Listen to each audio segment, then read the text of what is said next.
The room froze the moment the colonel's hand lifted. His face was red with anger, his voice sharp enough to cut glass. People around the mess hall stiffened, their breaths caught between disbelief and fear. He wasn't aiming his fury at another officer, nor at a soldier under his command, but at a woman, a simple woman who worked in the kitchen, known more for her kindness than for confrontation.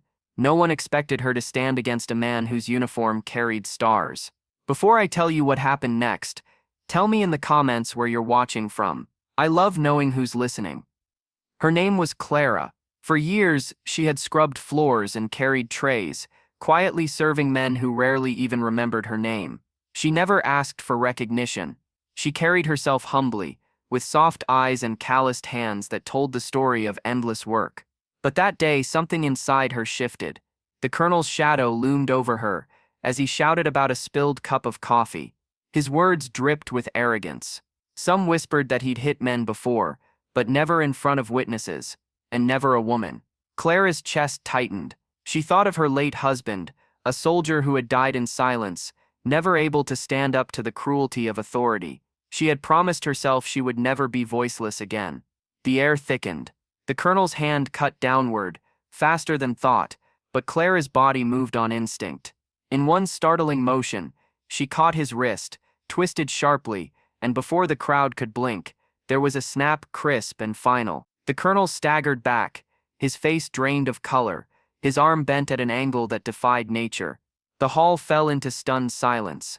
A spoon clattered onto a plate somewhere in the back. Whispers rose like a tide, disbelief washing over hardened soldiers who had seen war, but never seen a general humbled by a simple woman's strength.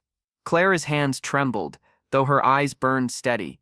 "No one," she whispered, her voice low but unshakable, "lays a hand on me. Not anymore." For a moment the soldiers didn't know where to place their loyalty.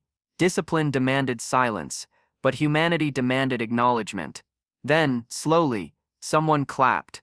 Another followed. Within seconds the hall thundered with applause.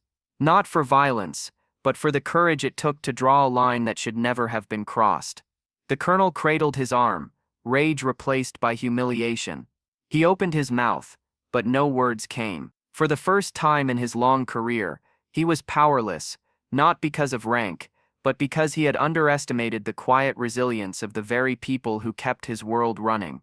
And yet, Clara felt no triumph. Her heart pounded with the weight of what she had done. Was it justice, or was it defiance that had gone too far? That question flickered in the minds of everyone watching. But when she looked into the eyes of the younger women in the kitchen, women who had flinched at the colonel's temper more times than they could count, she knew her answer. By nightfall, the story had spread beyond the base. Soldiers retold it with awe. Families whispered it with pride, and Clara, once invisible, had become a symbol, not of rebellion, but of the truth that dignity has no rank. Because power can command silence, but respect must be earned. And when silence breaks, it does not whisper, it roars. Because kindness doesn't vanish, it waits, and it finds its way back. Clara walked home that night beneath the fading sun, her steps steady, her heart lighter. For the first time in years, she felt her late husband walking beside her, proud, unseen, but present in the quiet victory of a woman who refused to be broken. Thank you for listening to this story. If it moved you, share your thoughts below, and don't forget to subscribe for more stories of courage, justice, and the quiet strength that changes everything.